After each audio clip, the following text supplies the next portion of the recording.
Go. Okay, we're going to do some choux pastry. So choux pastry, we'll actually do some profiteroles.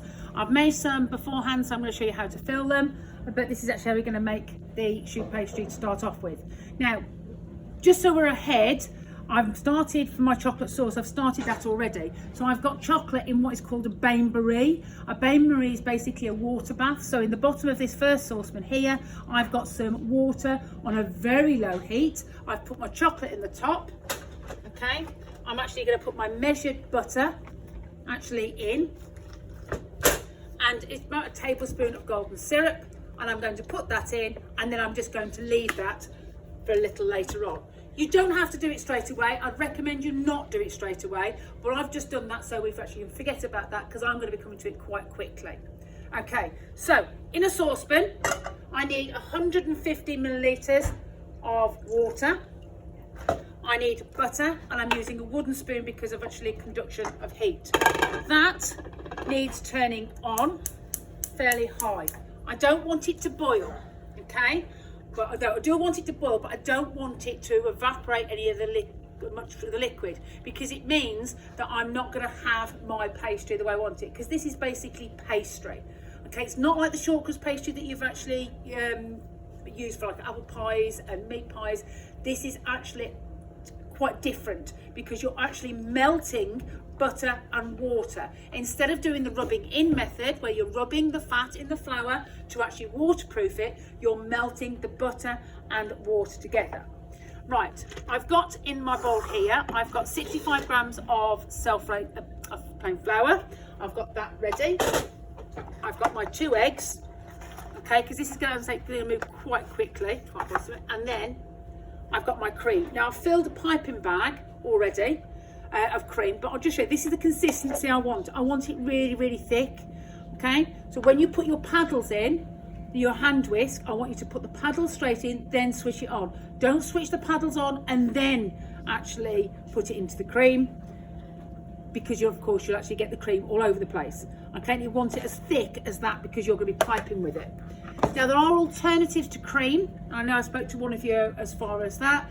If you're putting in things like Nutella, there's not going to be enough, it won't pipe as much. So you could change it, so half and half, to a bit of a chocolate spread Nutella, and you could put cream in. You could do that. Or alternatively, a creme anglaise, which is basically a custard, that can be piped in. There are alternatives to cream, but this is just the basic option we've got here. Okay, that's actually not coming on very well. It's not good. There we go. Right. Okay, now, piping bag. So I've got a piping bag. I'm actually not using, I'm using disposable ones. So you've got to be able to actually cut it down. So you've got your nozzle. Put your nozzle to the end of the piping bag like that. And then roughly about halfway down, you get a pair of scissors and you'll chop that off. Okay? Now I may not have cut enough off. I'll know that when I put my nozzle in, swipe the way down, let it fall. Okay, and if I haven't got any plastic around here, I know I've cut enough off. But I'll just take it out a little bit and cut it down. Okay, and that is ready. I will need to use 2. Okay, so I'll use 1 for my profiteroles and 1 for my cream. That's why I've actually set mine up now. There isn't enough nozzles for you to actually have 2 ready, so just do them when you need them. Okay, so I'll just put that to one side for a moment. Now, to fill a piping bag, the easiest way is you actually put your piping bag actually into a jug like that with your nozzle in. You put the plastic bag around, or the piping bag around the jug like that, and then you fill the cream in. And that is whether you do pastry or cream or anything you're going to be piping, whether it's going to be royal icing or such like. Then bring it back up, knock it slightly with the air, okay, and then you twist. Now I'll be showing you a little bit more of that when I'm actually piping anyway, but what you do, you're twisting it and you're holding it in the palm of your hand, and you actually pipe like that. You don't pipe like that. So you're going down and it's controlled, but you'll see me doing that in a moment. Okay, so I'll put that to one side. Now this is nearly melted. Just need to get my sieve.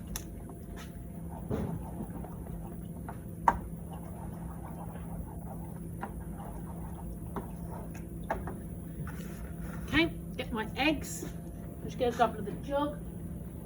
I might just use a bowl. It's fine.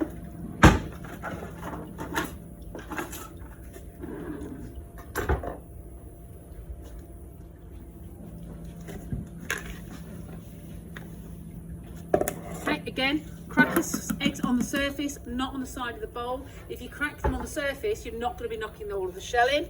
And put that into my bowl. So you can do this in a jug, but I've only got one jug over in this station. And clap those in using my fork. I've got that whisked and ready to go. Okay, so again, put that on one side. Now this is bubbling.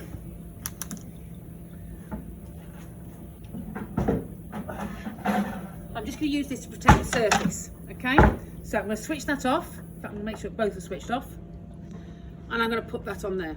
This is my flour. Okay, so this is my starch. What's going to happen is the flour will start gelatinizing. So the starch granules will actually start expanding because they're actually with heat and water. And it will happen quite quickly. So I'm going to sieve that in, make sure there's no lumps. You have to be very, very careful when you're doing your measuring out this, otherwise it won't work. Okay, so just bang it on the side, your hand like that, knock any of the bits out, and then you stir it. So you can see at the moment like that, it's very runny. But as I stir it, and I'm going to stir it quite quickly for two reasons. One, I want the gelatinization to happen. So gelatinization, you've got the starch granules will expand when they absorb water, when there's heat. And it will go into a thick paste. This is also cooling it down, because the next thing I need to actually put in is eggs. If I put my eggs straight in here, they will scramble. And I don't want that. I want them to actually incorporate, because in here, you've actually got two raising agents. One raising agent, you've actually got water, the steam. When the steam actually starts to evaporate, it starts pushing out. Therefore, you've actually got your expansion for your profiteroles. The second one is actually going to be your egg. That will actually help your product rise as well. So you can see now, okay, it looks a very smooth on the outside. You can actually see a very, very smooth consistency, but it's all been incorporated. Now, because I need to actually add my eggs in, I need to know it's cooled down enough. So if you just get your little finger, put your little finger in, it's not burning your hand, then you can put your eggs in. On this occasion, it is actually doing too much.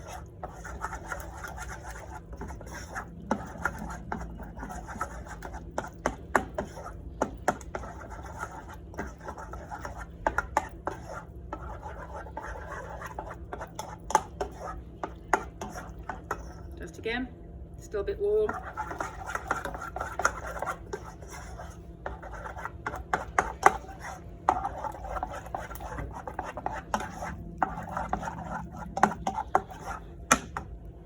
Yep, fine. Okay, so as long as it's actually a little bit warmer than your finger, so a little bit warmer than body temperature, you'll be fine. Put your eggs in, and then it'll start going a bit sloppy, but you carry on, keep on doing it. And it's actually that gelatinization that's actually happening, got everything incorporated, it'll go back to a paste. But there's still heat there.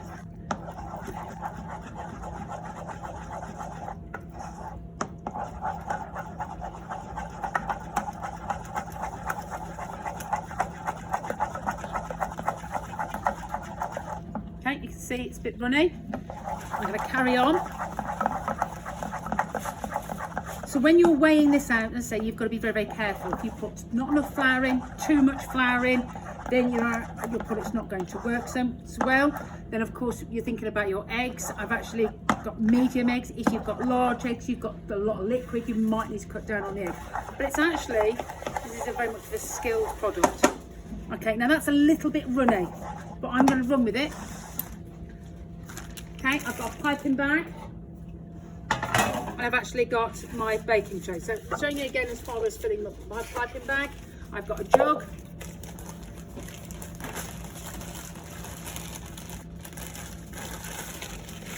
Okay, I've put that in like that. Folding that over. Okay, you can either choose to grease your tray or you can put some paper on. I've done a little bit of both, it's definitely not going to stick.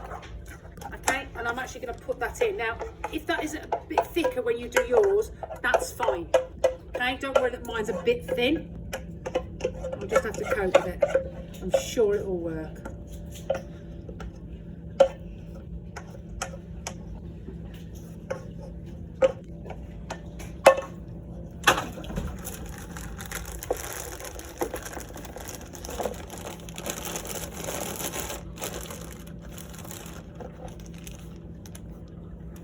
Going to pour out because it's thin. Okay, again, I'm twisting. You can see I'm twisting the bottom end. I'm actually knocking all the air out, and I'm holding it up because that is going to pour straight out because it's warm and because it's fairly thin. What I'm going to do is turn it over like that. Now, if this was a bit thicker, you'd get some real peaks. So because I haven't used digital scales, I may have not put quite enough flour in, which is fine because I can prove to you in 2 minutes time I've actually already done it, so I can do it.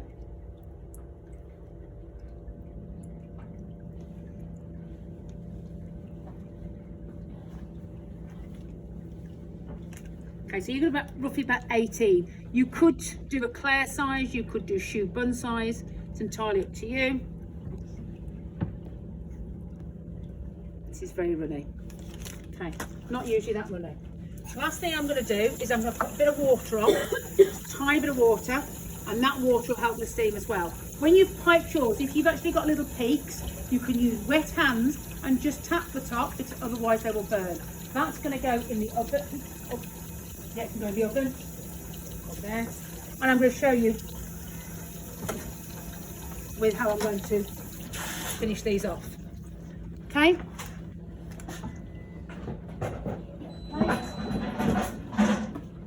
It is very much like blue peas around here. Okay, so I've got a plate here ready.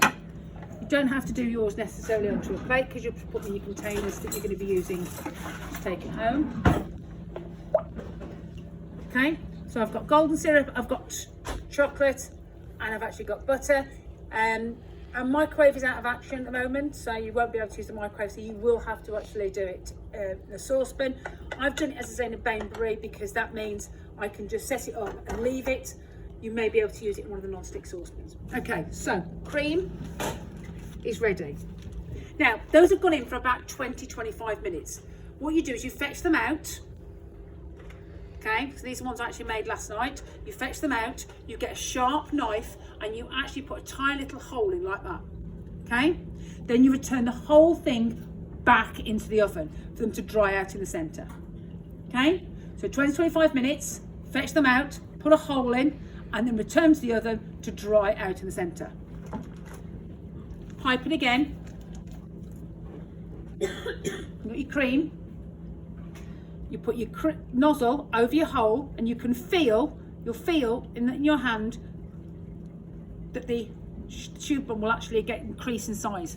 Yeah, it will get bigger because you can feel the cream going in, and keep on doing that until you've actually filled your rolls. Right, there's one that was. Ah, there it is. Okay, so this one there, when I actually put the hole in, I went a little bit big. That's not a problem because that will just makes it better. So I'm just going to do that. Okay, and you keep on doing that all the way through. If you also haven't risen very well, not a problem. You can just actually make a little like choux buns, so a little bit on the top, a little bit at the bottom. We can always adapt. So I'll do as many of those. I'm not going to do every single one now. I'm going to wait. What you will now do is you will get your your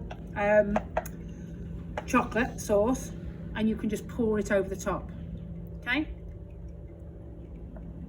you could alternatively dip that in, and that is your profiteroles.